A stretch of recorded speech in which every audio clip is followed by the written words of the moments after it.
this isn't our beginnings. Yes. Yes, it is. Oh, it is? Yeah. I thought we had a super cool slide before this. No, I put it at the end. Oh, okay.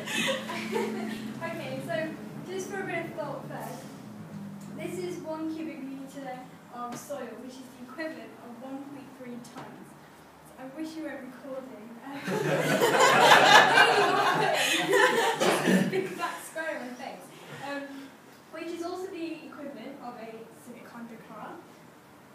HQ9 Scud missile. Yeah. So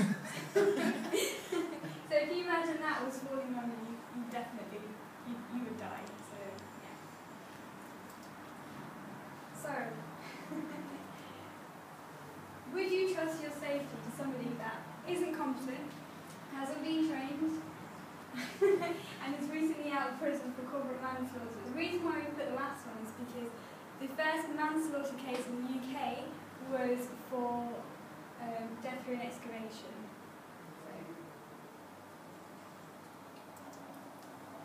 So main hazards with excavations are initially the ground type. So by this we mean the topography as well as the soils themselves. So if they're very silty, or if they're silty sands or heavily silty soils, and they fill up with water, then they are much more likely to collapse, and they're a little bit unpredictable on collapse as well, because they can, especially sands, can collapse very quickly with a large amount of rainfall. And obviously that can lead to the risk of collapse, which can also bring the plant down as well as the people who are stood on top of it, and can lead to death or crushing, especially of the chest area, which would also result in death.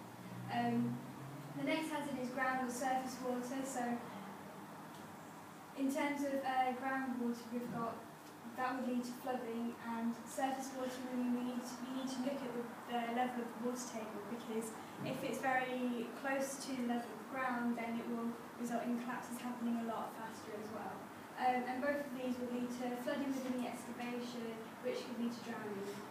You also need to be careful of underground surfaces, so you need to be looking for your power lines, any gas pipes that may be underneath, and hitting these could result in fire or explosion, or they could result in electrocution.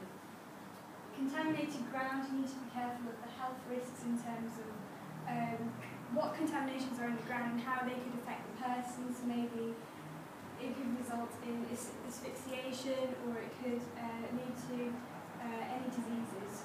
So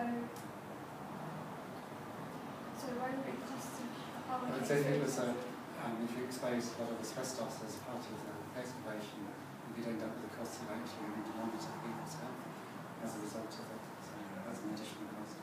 Okay. Then we've got insufficient support system. So if the support system we have was not stable enough, it could lead to a collapse and also result in death and crushing. Finally, we put as a hazard slippery surfaces, just because of the environment you're in and because you're outside, and it can get very wet and slippery, which could result in slips and trips from just the ground itself, or also when you're trying to climb ladders, especially if it's quite deep and you get tired, you can slip off those as well. And that can lead to fractures or sprains, or ultimately death, I guess, if you're really unlucky. The working precautions that you would take before you start doing your work would be to take a survey. So you would do, I guess, a topographical survey of the area to see the heights of the land and how it's affected. Also on the soil types below the ground to understand how it's going to react in terms of increased waterfall, or again from the ground surface water levels, how that might affect the soils. And you'd also be able to see if there's any watercourses nearby and how this might affect you. So that covers the ground surveys. You'd use your boreholes and trial pits on the soil. And you could also use cat and jelly scans to find any cables that might be below ground, so you don't hit them. You could also use plans and drawings. So this could be previous drawings of the layout of the land, and also historical drawings, because that might show things that were there previously before. I remember in my work experience, we went to go and do a borehole in an area.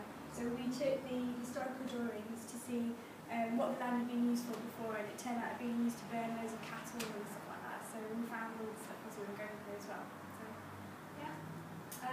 Services. and the weather forecast as well, in terms of knowing if you're going to have a heavy rainfall, downpour, and also the weather in terms of the season. So if it's the winter, you might be in an area which is quite susceptible to, I know what it's called, permafrost. It's like, oh yeah, yeah. So like where a level of ice falls on top, which might affect you. Okay. Work precautions during the excavation. Getting a bit of help on this one. yeah, sure. So the first one we've got is access and egress, which we were saying in terms of. So getting in and out of the excavation itself, making sure there's adequate access to it. It's properly to a height, so it's either 3 full rungs or a certain height above the top of the pit, so you can step off easily, and those sorts of elements. Type of ladder selection, type of location. You also need to be able to secure it so that when you're inside, other people can't get onto it. Unlike one of the videos we watched yesterday where they were trying to hover the ladder so you could jump to it and get out quick. Edge protection, putting an edging support both maybe around the excavation dependent on soil type, depth, locations, as well as equally preventing access for general public, vehicles, whatever might be in the vicinity of your excavation, to ensure they do not come into contact and any damage themselves through that. Selection of the kit that needs to be used during the excavation. So you're looking at diggers, you're looking at right down to say hand digging, different choices, different selections. Please select appropriate to where you are, what you're digging, and equally make sure your access, egress and edge match whatever that selection is. Installation of the actual support systems, so how you're actually going to install whatever support system you have selected, and we'll go through some of the different types of support on the next slide. But actually installing them correctly, working it through stage by stage, so that at no point anybody would be in there without protection, ensuring the safety at all times. So one of the methods we sort of mentioned in there was safe digging. So if you know that you are coming up against, say, buried services from, say, your drawings, your surveys that you've carried out previous, then safe digging methods within sort of a 0.5 metre range of where you think you're coming to. So items such as isolated tools such as a curved or spade or shovel. Use light force, no sudden blows, elements like that. Equally, I was watching some more videos last night, and it said obviously if you're trying to rescue somebody who has been caved in, then that would equally only ever be allowed to be a safe digging method to retrieve them out of an excavation once it caved in.